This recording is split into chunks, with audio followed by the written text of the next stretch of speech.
Hi there, I'm Scott Peterson and welcome to our page about selecting a New York lawyer.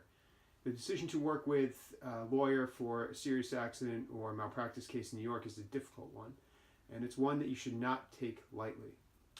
In this video series, we're going to talk about how you go about making the decision to contact a lawyer, how you go about finding a lawyer, what to do when you first screen a lawyer, when you meet with a lawyer, the types of questions to ask, and frankly, the kind of lawyers that you should run from. So, the first part of this series, we'll talk about how you decide that you need a lawyer and how to go about finding one. Now, if you or someone in your family has suffered from a significant injury or has had a medical misdiagnosis, you're probably doing some research online, which is a good place to start. You've probably made the determination that there are questions that need to be answered about the care that was provided or about the way that you or your family member was treated, or about the conditions that led to the ultimate injury. The internet is a good place to do some preliminary research. It's a good place to find potential lawyers who might be able to help. Be cautious about how you go about finding a lawyer before you make that first phone call.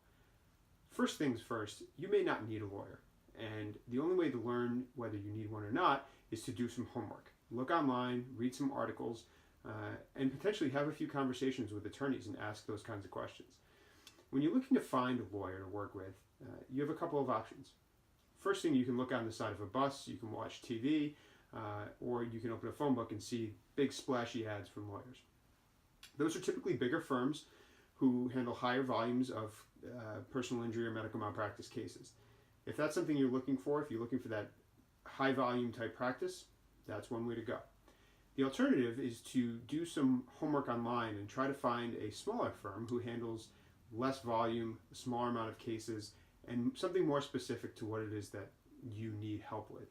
So for example, if you've been diagnosed with cancer and it's a late diagnosis, and you think that you may have a case against an orthopedic surgeon because of a misdiagnosis, you may want to look and do some homework online and research those particular terms or those particular issues and see if any legal articles come up, because those lawyers may have some specific experience with the kind of injury that you're dealing with. When you ultimately find a couple of options that you think you might be interested in talking with, see if there's any reviews about them. See what their clients have to say about them. Nowadays with Avvo and Google and Yelp, there's all sorts of places where clients can leave reviews about their experience with professionals, lawyers included. And you'll often find very honest and candid feedback from clients as to their experience with firms. Now, just like when you buy a book on Amazon, there are always some really good ones, and there are occasionally some really bad ones. Ordinarily, if there aren't a lot on either side, you might want to focus on those in the middle. What do the majority of clients say about dealing with the firm or their culture? These are important things to consider, and they're things that you'll want to think about when you ultimately make the decision to pick up the phone and speak with an attorney. Another thing that you want to think about, when you make that call, who are you talking to? Is there an opportunity for you to speak with an attorney, or is that not something that can happen? If you are not able to speak with an attorney at some point along the path, you may want to ask whether this is the type of firm that you want to work with. It's your decision whether you want to deal with an attorney directly or not. Personally, if I go to the doctor, at some point I want to speak with the doctor, because that's the professional and that's the person whom I want to hire. So those are some of the initial considerations when you're looking into working with an attorney. You can also ask friends, you can ask family members, you can ask other professionals. Those are all great resources. But we do suggest that you do your homework.